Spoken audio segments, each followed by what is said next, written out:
ভারতের কিছু হিন্দুত্ব কঠোর উগ্রবাদী মানুষের কারণে বাংলাদেশের fast bowler Mustafizur Rahman IPL খেলতে পারবে না।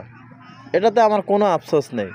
তারা নিজেরাই ডেকে নিছে, আবার তারা নিজেরাই বাদ দিছে। কিন্তু আমার একটা আফসোস এই জায়গায়, ভারত আমাদের বন্ধু রাষ্ট্র। তারা সামান্য ক্রিকেট খেলার প্লেয়ারকে একটি রাজনৈতিক হাতিয়ার বানিয়ে ফেলছে। অথচ আমাদের দেশের কিছু মূর্খ, জ্ঞানহীন এবং কিছু ভণ্ড আছে দেশপ্রেমিক, যারা সবসময় আমাদের একটা বীজ খাওয়ায় যে ভারত আমাদের বন্ধু রাষ্ট্র, আমরা ভারতের অনেক আপনজন। এই মূর্খ এবং জ্ঞানহীন ব্যক্তিদের এখন জুতা মারার সময় আইছে।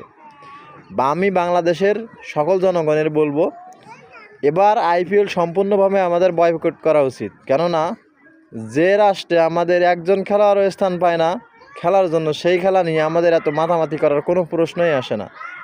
যারা বলে ভারত আমাদের বন্ধু, তাদের মুখে এখন থুতু মারা দরকার। অবশ্যই আগামী যে বিশ্বকাপ আছে, আমাদের নিশ্চয়ই নিরপেক্ষ কোনো ভেন্যুতে খেলা উচিত, ভারতের মাটিতে না যেয়ে। কেননা এই ভারতের মাটিতে যে খেলা করা আমাদের জন্য বড় বোকামি হবে।